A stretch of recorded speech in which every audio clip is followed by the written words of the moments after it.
가야 됩니다. 여러분 안녕하세요. 박소연입니다. 올해 들어서 이 주택 구입을 할 때 대출 한도가 크게 줄었죠.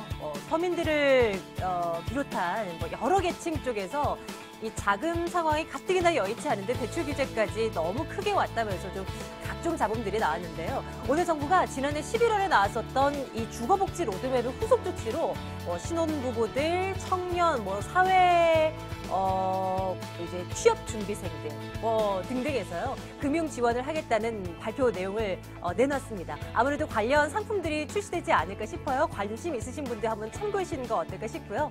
부동산과 관련된 궁금증도 저희가 풀어드리고 있습니다. 부동산 가이드 끝까지 함께해 주시고요. 괜찮은 매물들 소개해드리도록 하겠습니다.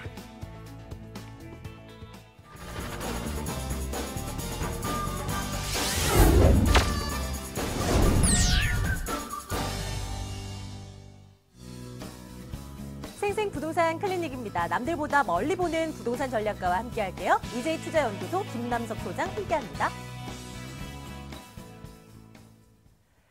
자, 금요일마다 이분과 만나 뵙고 있죠? 만나러 가겠습니다. 김남석 소장님 안녕하세요.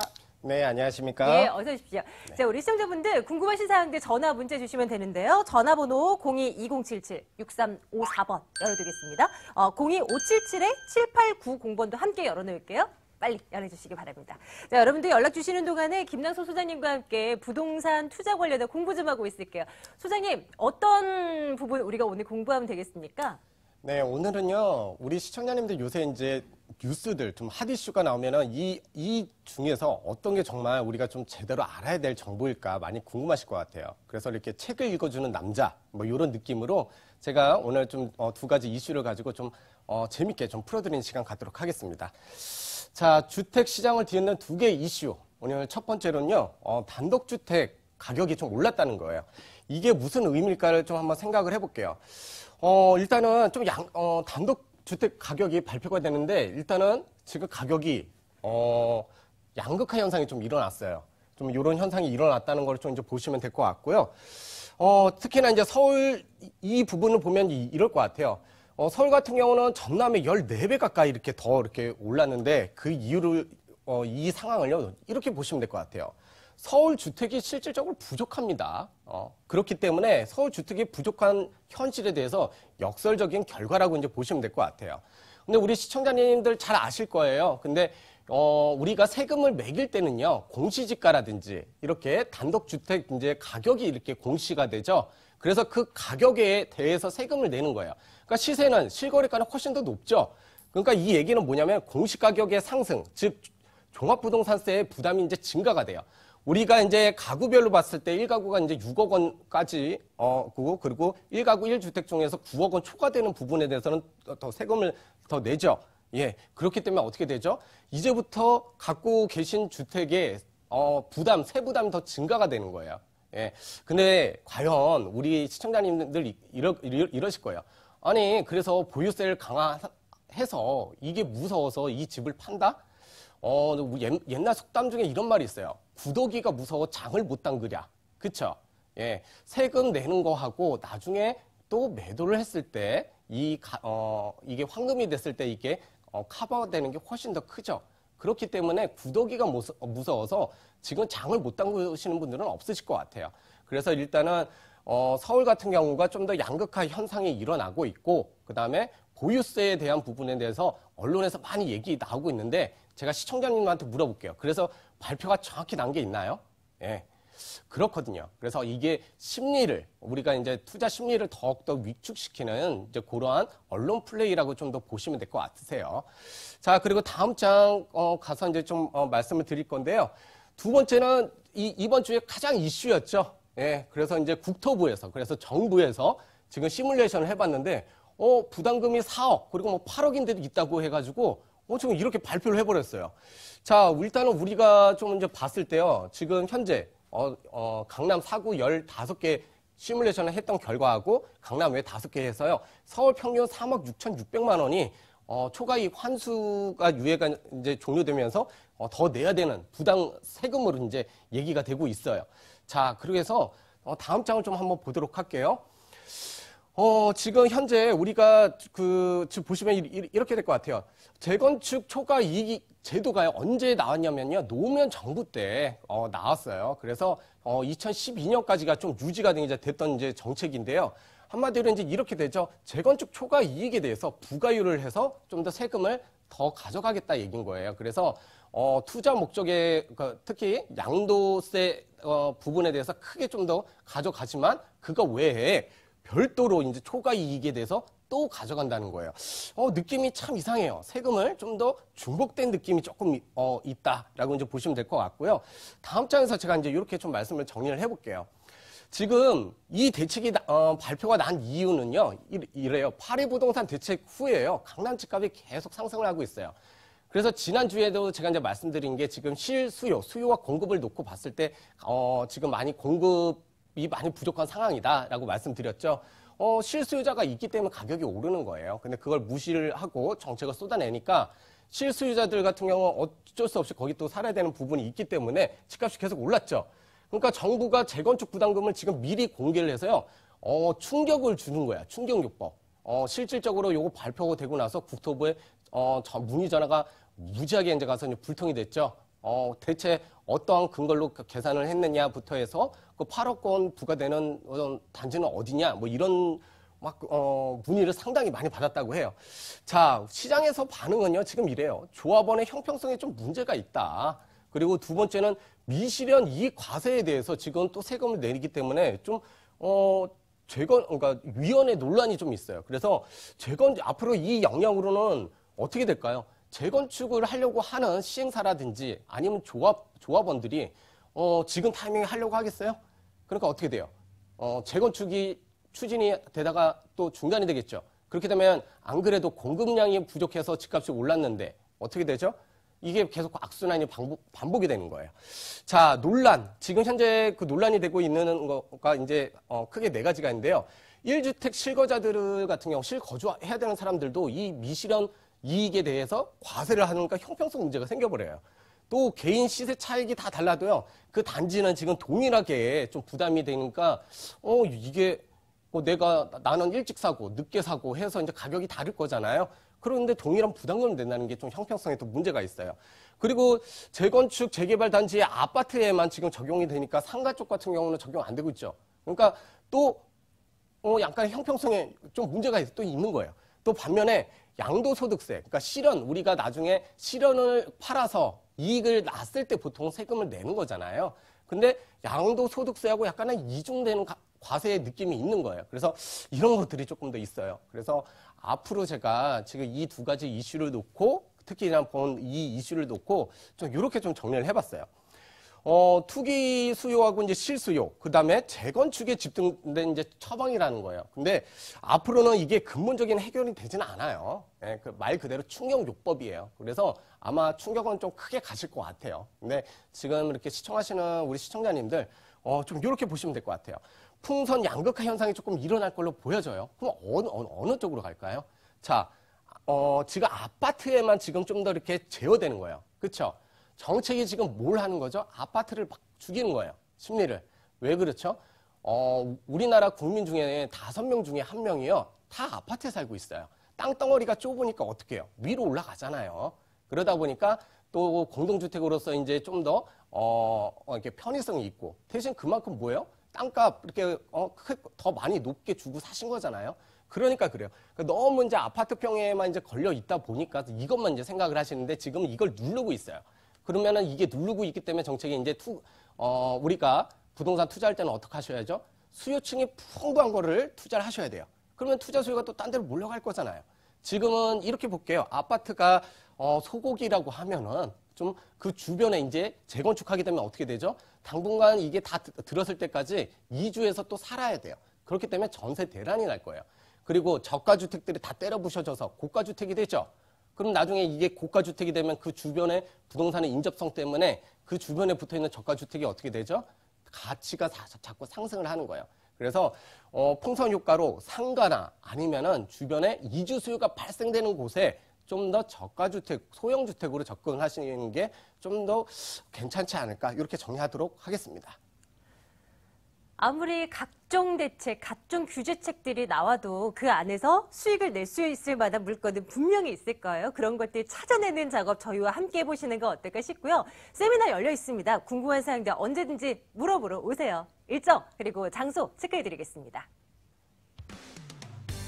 김난석 소장의 무료 세미나입니다. 이 시기에 필요한 부동산 투자 전략 챙겨드릴게요. 1월 30일 화요일 오후 2시입니다. 양재역으로 오시면 되고요. 2077-6354번 문의 받겠습니다. 이제는 시장에 관심이 쏠리고 있는 핫한 곳을 열어보도록 하겠습니다. 화면 함께 보시죠. 서울시 강남구로 가겠습니다. 역삼동이고요. 상가입니다. 2호선 신분당선 강남역이고요. 2017년 12월 준공 완료됐습니다. 16층 건물 가운데 지하 1층입니다. 이번엔 구로동으로 갈 텐데요. 다세대 주택입니다. 7호선 남구로역에서 걸어서 7분 거리입니다. 2018년 1월 이번 달 준공 완료됐고요. 5층 건물 가운데 4층 소개합니다. 자, 두 건의 물건 하나하나 열어볼 텐데요. 먼저 강남구 역삼동입니다. 상가입니다. 수장님 분석해 주세요. 네, 지금 강남구 역삼동이 이제 상가입니다. 그래서 여러분을 3도심 중에 하나. 그래서 이제 강남이죠. 자, 지도를 놓고 설명드릴 건데요. 지금 여기 2호선이 지나가는 데가 테헤란로예요. 그리고 여기 크게 보면 여기 이제 강남역 거리라고 해서 이쪽으로 뭐 교보 빌딩이라든지 아니면 이쪽으로 크게 지금 이제 초고층 빌딩들이 그냥 아주 스카이 라인을 이제 형성하면서 있는 곳이죠. 자, 이곳에 지금 극장이 있는 건물이에요. 예, 그 건물인데 그 건물에 지하 1층에 지금 이제 그 서점이 들어 있어요. 그래서 임차인까지 맞춰지는 상황이에요. 상가입니다. 그래서 일단은 두말하면 잔소리일 것 같아요. 뭐 강남대로에 있는데 뭐 입지같이 뭐 크게 보시면 아실 것 같아요. 뭐 워낙 이쪽으로는 그 수요층이 풍부하고요. 영화관하고요. 그리고 이제 그 서점하고요. 뗄래야 뗄 수가 없어요. 왜? 우리가 연애를 할 때도 만나면 그 안에 서점에서 이렇게 또 같이 있기 때문에요. 답사해 보시면 정말 실제로 많은 사람들이 거기에 있는 게 또 확인 가능하실 것 같으세요. 자, 일단은 제가 입지는 그렇게 말씀을 드렸고요. 개발 호재, 땅은 어디 가지 않습니다. 그리고 가끔 이제 사람은 이제 좀 뭐 배반을 해도요, 배신을 해도 땅은 절대 거짓말 안 하죠. 그래서 우리 예로부터 우리 어르신 말씀이 땅은 정직하다 이런 말씀을 하세요. 자, 땅 어디 가지 않습니다. 그래서 이제 개발을 좀 앞두고 있다고 이제 보시면 되겠는데요. 일단은 서울시 같은 경우 지금 개발이 많이 이루어지다 보니까 아마 속도 조절의 차이일 것 같아요. 그래서 이 바로 강남대로하고 그 다음에 테헤란로 만나는 이 지점에서 지금 이제 롯데칠성 부지가 나중에 이제 그 주상복합으로 해가지고 크게 이제 들어설 겁니다. 그러면 이 지역에 또 지가가 상승할 수밖에 없는 그런 상황이다라고 보시면 될 것 같고요. 지금 보시는 바와 같이 이렇게 조감도까지는 벌써 나와 있어요. 그래서 이게 그 서울시하고 이제 협상 중에 좀 있는 과정이다라고 보시면 되겠고요. 자, 신분당선. 제가 이제 늘 말씀드려요. 역도 좀 역세권마다 좀 어떤 역이냐에 따라서요. 그 힘, 무게감이 달라요. 신분당선 보면요. 이 고가의 주택들과 업무단지만 있는 곳들만 지나가요. 그렇기 때문에 많은 지가가 이렇게 그 교통망 따라서 약간 평준화되는 현상이 있거든요. 그런 현상을 보더라도 여기는 항상 고가의 주택들과 업무단지만 있기 때문에요. 지가가 안정적이고 많은 임차 수요 이렇게 끌어들일 수밖에 없다라고 보시면 돼요. 하지만 지금 이제 앞으로 2단계 구간까지 해서 이게 용산까지 이제 또 연결이 됩니다. 그렇게 되면은 이쪽 지역에 대한 더 많은 인구 유입과 함께 또 땅값, 지가가 오르는 그런 현상을 기대를 하실 수가 있겠는데요. 자, 경부고속도로 지하 사업. 저는 이 사업이요. 지금 용역 검토한 결과예요. 처음에 이제 예상했던 것보다 공사비는 3조 3천억 원이 드는데 생산 유발 효과가 훨씬 더 큰 거예요. 경부고속도로 엄청 크잖아요. 이거 지하로 하게 되면 이 공간이 이렇게 지상 이렇게 낙원처럼 이렇게 공원화가 됩니다. 그러면 여기에 상가라든지 아니면은 사람들이 다니면서 그러면서 직장인들이 또 창출이 돼요. 그래서 일자리 창출 효과가 39,000명이에요.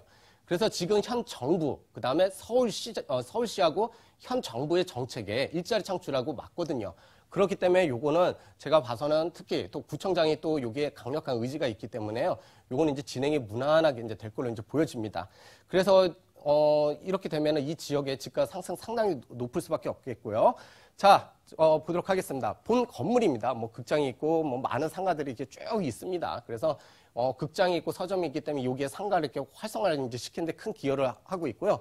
이 건물 좌우로 해가지고 또 이제 그 횡단보도가 있어요. 그래서 이렇게 유입하는 동선상 매우 유리한 입지다라고 이제 보시면 될 것 같고요. 실질적으로 여기 이제 그 서점이 들어있는 그 모습을 제가 이제 가지고 왔습니다. 자, 가격이 제일 중요하겠죠.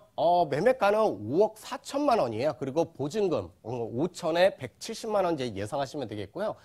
대출 50% 정도 됩니다. 그래서 활용하시고 하신다고 하면은 실투자금 2억 2천만 원으로요. 강남 대로변 상가를 또 가질 수가 있는 또 이런 메리트가 있는 또 강남 같은 경우는 다 빌딩들만 있잖아요. 그래서 이렇게 막 소액으로 그리고 투자를 좀 하실 수 있는 기회를 이번 방송 보시고 한번 가져보시기 바라겠습니다. 노른자 땅 위에 놓여있는 상가 물건을 또 저희가 또 소개를 받게 되네요. 가격 체크하셨을 테고요. 관심 있으신 분들 많으실 텐데 소장님 유의할 사항이 뭐가 있을까요? 네, 부동산은요, 임장 활동이 제일 중요합니다. 그래서 임장 활동 하실 때요, 이렇게 혼자 하시는 것도 이제 괜찮지만 꼭 전문가랑 동행하시기를 좀 권유를 드리는데요. 그 이유는 그래요.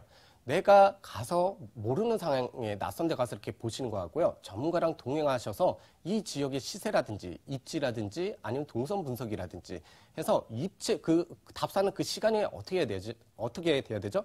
입체적인 답사가 돼야 됩니다. 그래서 답사를 하시더라도 한 번에 제대로 하시는 게 제일 중요하겠다. 그렇게 말씀드리겠습니다. 강남구 역삼동에 위치한 상가 물건 들여다보고 왔습니다. 이에 대한 정보 화면 쪽에서 다시 한번 확인하시죠.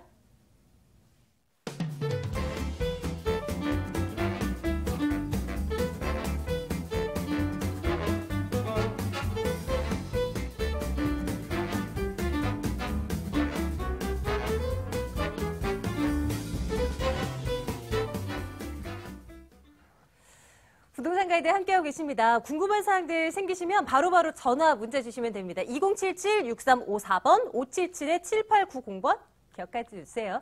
자, 이제는 저희 두 번째 물건 한번 살펴볼 텐데 구로동이었습니다. 다세대 주택이요. 상세한 내용 점검하러 가겠습니다. 시장님. 네, 이번에 가실 곳은요. 이제 구로구 구로동으로 갈 겁니다. 자, 제가 이 지역을 여러분한테 추천드리는 이유는 이제 바로 이거예요. 주변에 이주 수요, 광명 뉴타운에 대한 이주 수요가 발생이 될 것이고요.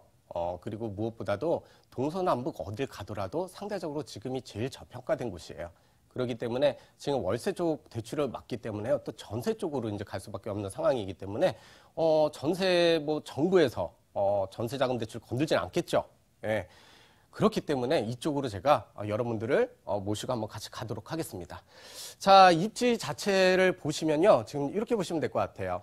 자, 남구로역에서요, 약 8분 거리에 있어요. 그래서 이쪽에 출구 나오셔서 쭉 오시다 보면 여기 이제 시장이 있어요. 그래서 시장에서 장을 보시고, 그래서 이렇게 오시면은 되는 곳. 그래서 출퇴근길에 장도 볼 수 있는 그런 곳이다라고 보시면 돼요. 그리고 무엇보다도 여기 가산 디지털 단지 있죠? 가산 디지털 단지는 이제 업무 단지. 그래서 이 가산 디지털 단지는 약 10분 정도 도보로 출퇴근이 가능해요. 그렇기 때문에 이 지역이 나중에 그리고 재건축이 들어가고 뉴타운이 이제 들어가게 되면 이주 수요가 또 이 업무 단지가 가운데 있잖아요. 그러니까 주택 저평가된 대로 몰려들 수밖에 없는 거예요. 자, 이렇게 보시면 되고요. 제가 매물지에 가보면은 주변에 다 단독주택밖에 없어요. 그렇기 때문에 옥상에서 보시면은 이제 한눈에 쫙 볼 수가 있는데 여기 바로 앞이 이제 구로 이제 차량기지예요. 이렇게 크게 있는데 여기 아파트 있고 여기가 길게 있어요. 예, 그리고 바로 가산 디지털 단지가 있어요. 한마디로 업무 단지가 가산 디지털 단지까지도 이제 여기가 업무 밸리가 형성된다고 보시면 돼요. 부동산은 미래 가치를 보고 투자를 하시는 거죠. 지금 여기 같은 경우는 구로구청장이 상당한 강력한 의지를 가지고요. 추진 중에 있어요. 자기 혼자 개발, 구에서 단독적으로 하면은 금방 바로 할 수 있어요. 근데 왜 국토부랑 중앙정부랑 연결을 해서 하죠? 상업지로 종상향을 하려고 하기 때문에 그런 거예요. 그렇게 되면요. 여기서는 조금 멀지만 나중에 여기 업무단지 크게 들어오면은 도보 1분 거리예요. 바로. 그렇기 때문에 본 매물의 미래 가치. 상당히 좀 크다라고 이제 보시면 될 것 같아요.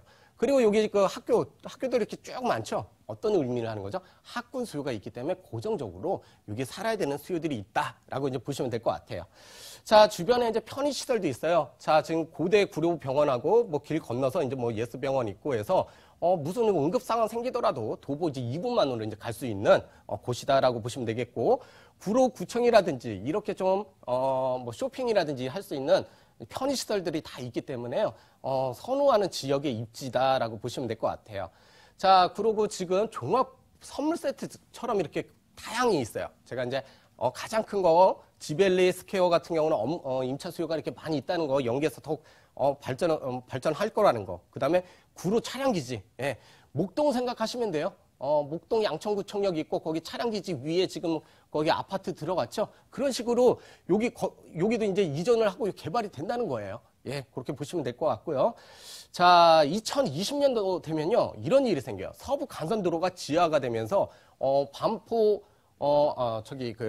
그 경부고속도로 지하처럼요, 여기도 똑같이 지하화되고 위에 공원이 생겨요. 그래서 지금 현재 모습이고 향후 이제 이렇게 변하겠다. 그러면서 교통 흐름이 원활하고 그리고 공유가 사라지죠. 그러면서 이쪽에 주거 가치는 더욱더 좋아지면서요, 이쪽에 실수요자들의 만족도가 높아지면서 집가 상승이 예상이 되고요. 그리고 길 따라가다 보면은 부동산의 가치가 참 높아져요. 그래서 대중교통망이 이렇게 들어온다는 거, 그게 집가 상승에 큰 영향을 미칠 것인데요. 2022년, 2023년 되면은 두 가지의 또 광역 교통망이 생깁니다. 자, 그리고 구로 신도림 역세권 지구 단위 계획, 예, 좀 말씀을 드려볼게요. 지금 먼저 보시면은 이렇게 될 것 같아요. 구로 중심으로 해서요, 구로역 쪽으로 조금 더 이렇게 보시면 돼요. 자, 제가 여기 보실지 모르겠는데 이렇게 나눠서 이쪽이 신도림동이에요. 자, 구로동 같은 경우 이쪽 보면은 너무 낙후돼 있어서 주거 환경 정비 사업이 진행되는 지역들이 좀 있고 그래요. 자, 한마디로 말씀드리면 낙후된 지역입니다. 답사해 보시면은 이쪽에서 되게 상당히 낙후됐네 이런 느낌이 들 건데, 지금 어떤 현상이 생겼냐면은 이쪽 앞쪽으로 중공업지를 이제 높이 제한을 풀어가지고 이쪽으로 지식산업센터를 지금 구청에서 많이 유치를 하고 있어요. 그리고 차량 기지도 이전을 하면서 이쪽으로는 자꾸 업무단지가 들어서면서 편의시설이 많이 늘어나겠다라고 보시면 되겠고요. 자, 저는 말씀을 드린 게 아까도 이제 강의할 때도 말씀드렸던 게 이거예요. 꼭 재건축이 되는, 재개발이 되는 지역 안에 있는 아파트만 고집하지 마셔라 얘기예요. 오히려 그 세대가 이주를 하게 되면 앞으로 어떻게 되죠? 4년, 5년, 6년은 거주를 해야 돼요. 그렇기 때문에 당연히 전세난으로 전세가가 오를 수밖에 없어요. 그렇기 때문에 이 지역, 조합원이 17,200세대예요, 집주인이. 근데 다 건물주예요. 근데 건물주가 이제 갖고 있는 데가 단독이든 아니면 다가구든 오피스텔은 이제 건물을 갖고 있다고 해봐요. 그럼 곱하기 저기 10 정도를 해보세요. 10가구씩만 그 건물에 있다고 해도요. 그러면 거의 약 2만 세대가 이주를 해야 되는 상황이에요. 그렇기 때문에 이 지역 같은 경우 앞으로는 전세가가 매매가 밀어 올려주는, 그래서 투기하지 마시고 투자하셔라 라고 말씀을 드릴게요. 자, 주변의 입지 가치를 제가 좀 말씀을 이제 드릴 거예요. 자, 한번 볼게요. 동서남북으로 볼게요. 자, 북동쪽으로 가보면은 여의도 영등포 신림동이에요. 어때요? 집가 업무단지만 주구장창 있죠? 주택이 있어요? 그리고 이쪽 시세가 어때요? 상당히 높죠? 근데 여의도 영등포는 이제 3도심지로서 개발이 된대요. 그러면 업무단지가 더 들어와요. 그러면 수요는 더 풍부할 건데 주택이 없네요? 그리고 남쪽으로 이제 가볼게요. 요거 지벨리예요. 또 업무단지예요. 자, 서쪽으로 가볼게요. 위로 가봤더니 목동이에요. 목동은 앞으로 5년에서 10년 사이에 또 이주수요가 발생될 거죠. 그러니까 주변에 고가의 주택 아니면 업무단지, 그리고 여기 광명 뉴타운의 이주수요가 이제 발생이 되는데 7호선 따라서 이쪽으로 몰릴 수밖에 없는 형국이에요. 상대적으로 저평가된 데는 딱 하나 있어요. 구일역 쪽에 보면 이제 개봉역에는 보면 1, 2구역 같은 경우는요, 개봉 3동 쪽으로도 갈 수 있어요. 근데 그렇지는 않을 것 같아요. 그래서 구로동 좀 추천을 드리겠습니다. 자, 본 매물 5개 동으로 지어지는 단지형 다세대 주택이고요. 지하 주차장까지 있어요. 그래서 1세대 1주차 가능하고 엘리베이터 타고 옥상까지 갈 수 있는 매력적인 매물이 되겠고요. 투룸임에도 불구하고 이렇게 붙박이장이 이렇게 같이 들어가 있는 상황이다라고 보시면 되겠고요. 무엇보다도 국토부에서요, 이 층간 문제를 해결을 해서 상까지 받은 아주 잘 지은 집이다라고 보시면 될 것 같아요. 자, 가격 궁금하셨죠? 매매가 2억 1천만 원이 되겠습니다. 전세가 2억 원이 예상이 되기 때문에요. 1천만 원으로 소액으로 이제 접근하실 수 있는 아주 매력적인 매물이다라고 정리하겠습니다. 이렇게 구로동도 다녀왔네요. 자, 오늘 EJ투자연구소 김남석 소장과 함께 말씀 나눴습니다. 고맙습니다. 네, 감사합니다.